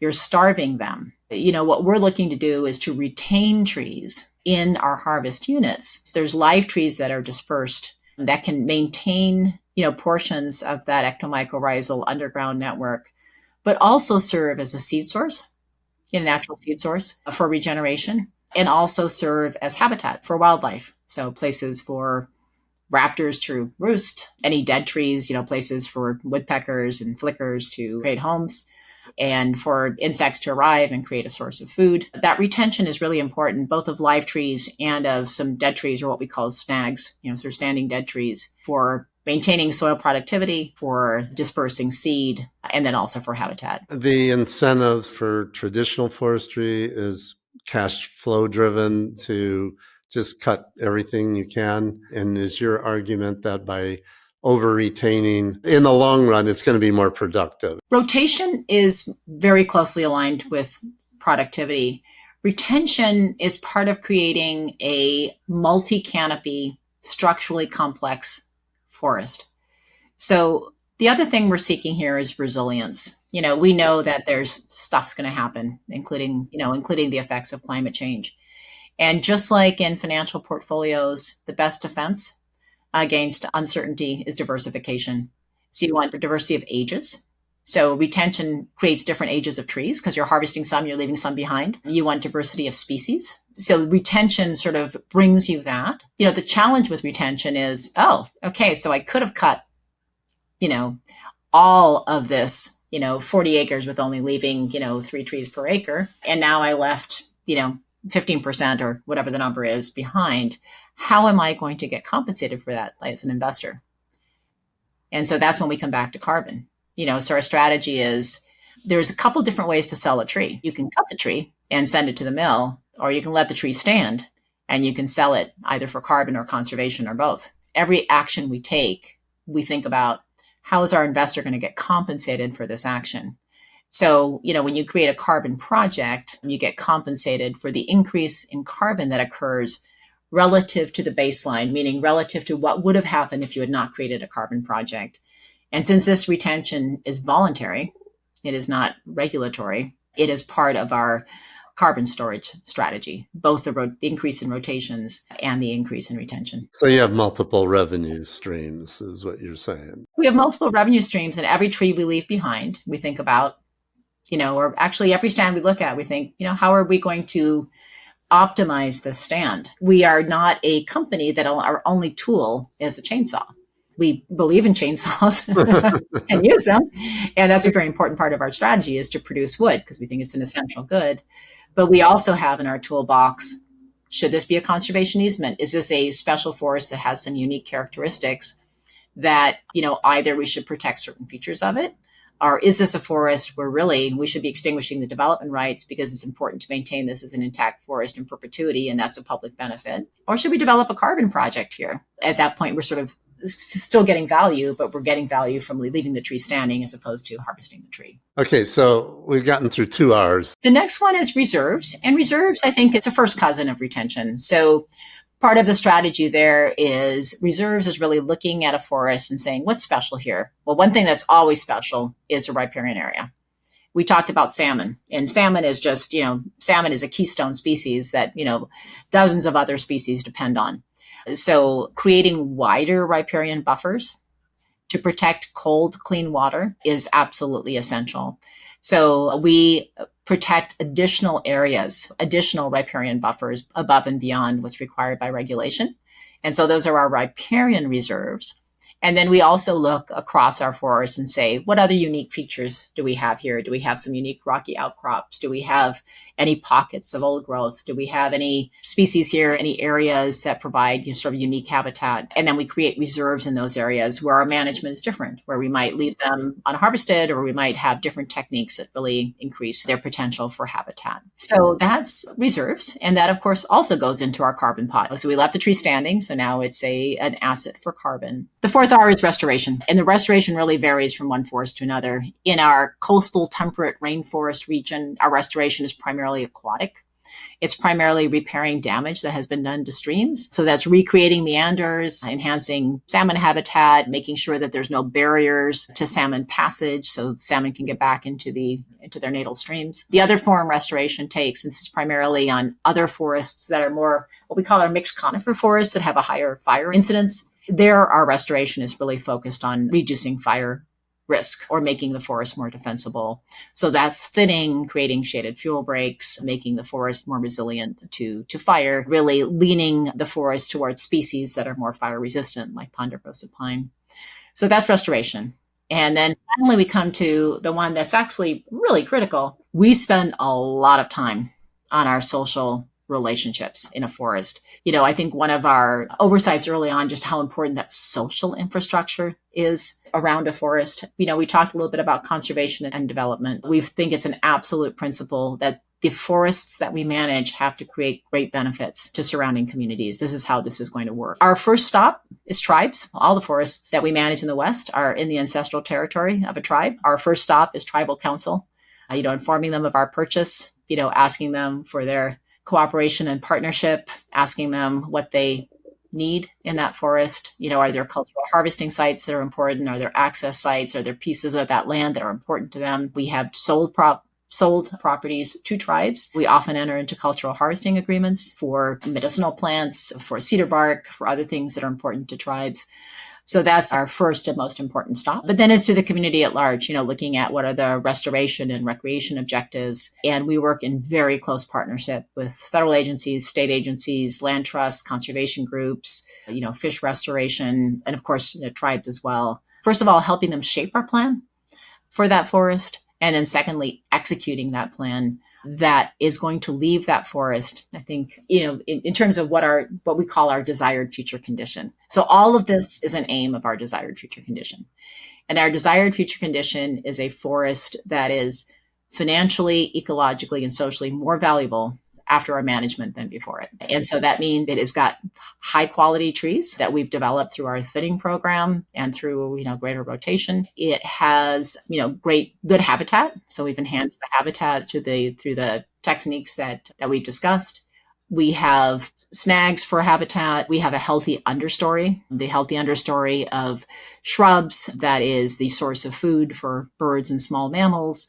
We have public access and recreation that's well managed. And we have a flow of products and services to the nearby community that makes them happy, with being near this forest and makes us happy to be near them.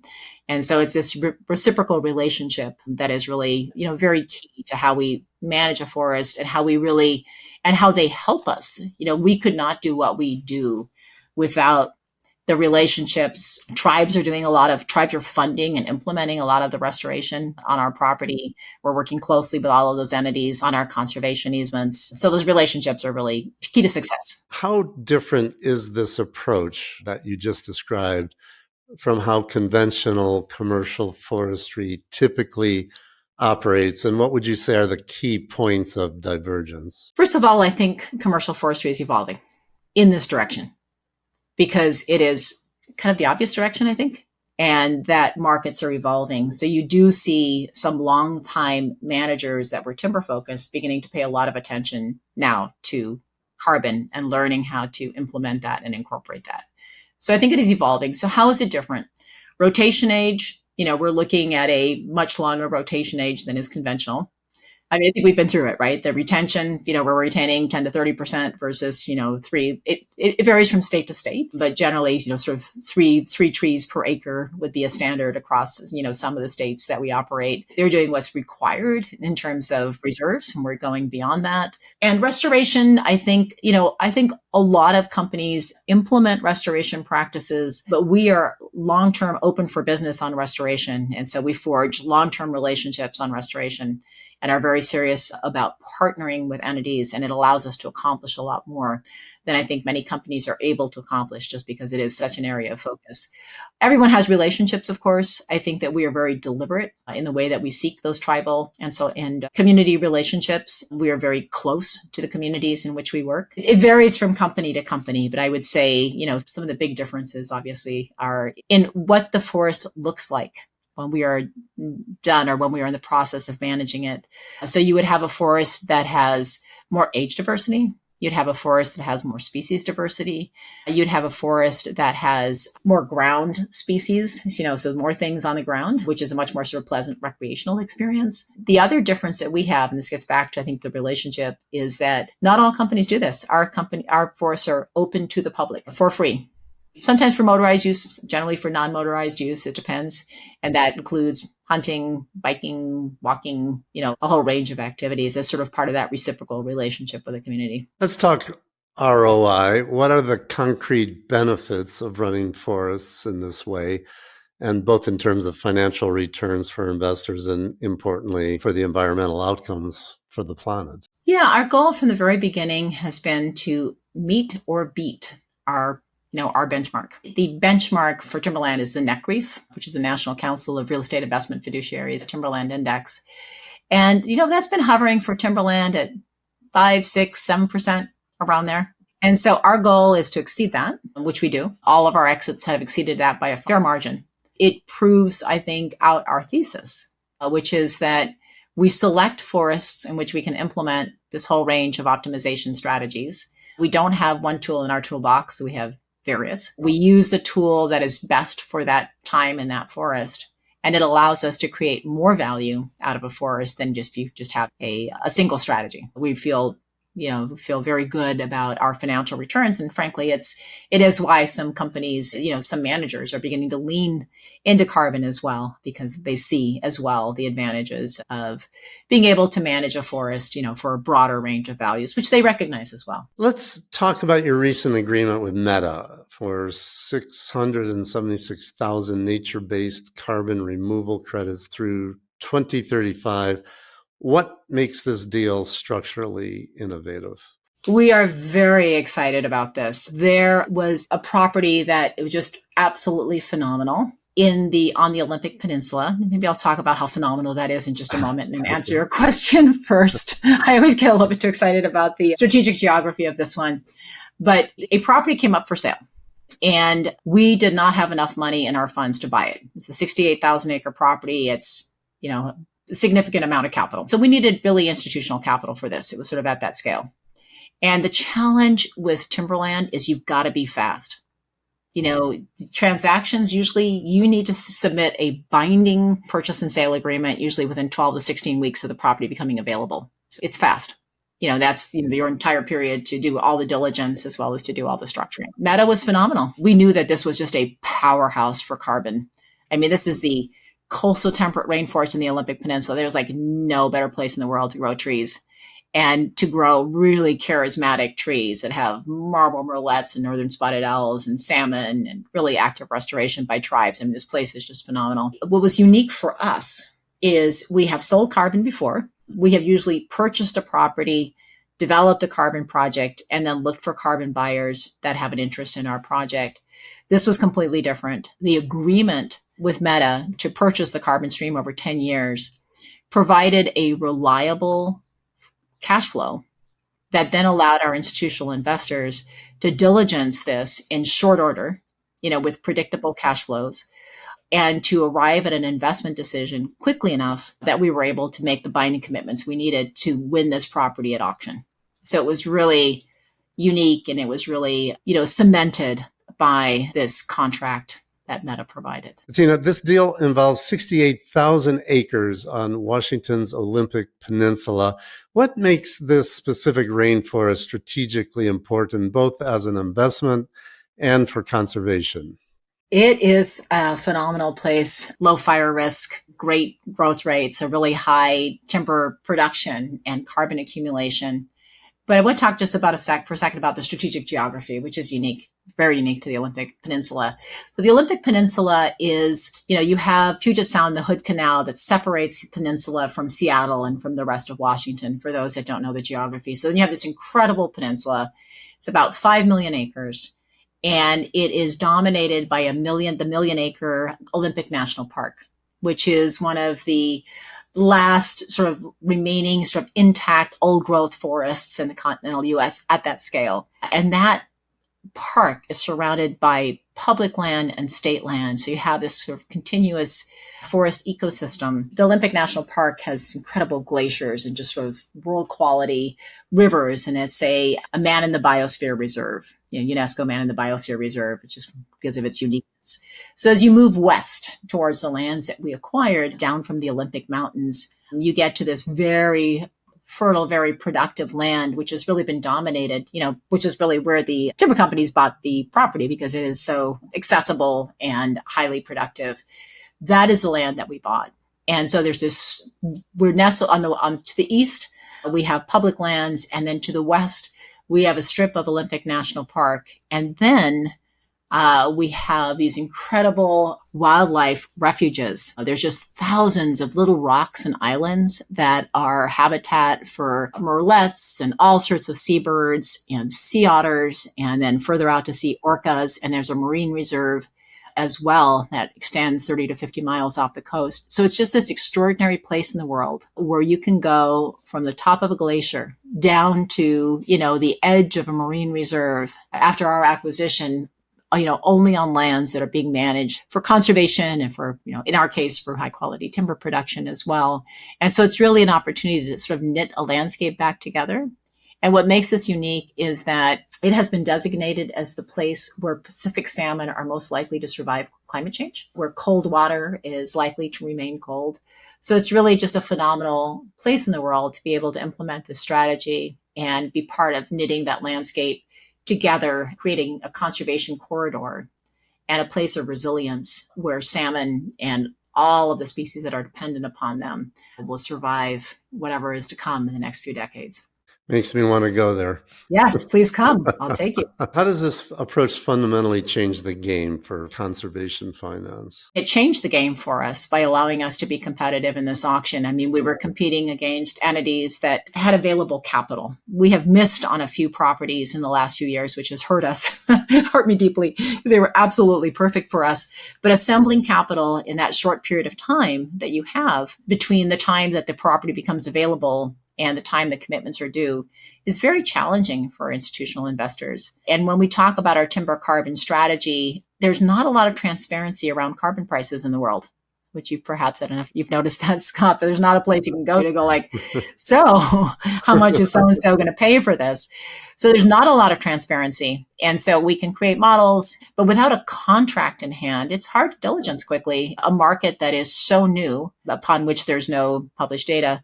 When we are analyzing our timber, there's a whole range of published industry sources that they can go to and verify that our forecasts are reasonable. You can't do that with carbon. It's very challenging unless you have, unique insights into the carbon market. And so what this changed for us is we had a contract with a very strong counterparty that provided, predictable cash flows over the next 10 years. And that really allowed them to understand that our strategy, which was to extend rotations, all of the 5 R's that I described to you, were going to be very successful. Because we had this carbon financing to provide the cash during that journey. And that at the end of that 10-year period, we were going to have a forest that was so much more valuable than when we started. Because we've now allowed that forest to grow. We're going to continue to harvest because we have, a strong commitment to producing timber and to all of our partners in the logging industry at a lower rate, and really to change our focus from more of a clear cut to more of a thinning and variable retention harvest, which actually ends up producing sort of more jobs. But, that really allowed the institutional investors that we were approaching to diligence this in the time frame that we had and to arrive at a conclusion and to arrive at a very favorable conclusion, because the returns we were able to project from this strategy, because of the carbon revenues that were coming in and the increase in value, and the timber revenues associated with it and the conservation easement opportunities, was a strategy that really attracted them. You've been listening to SRI 360.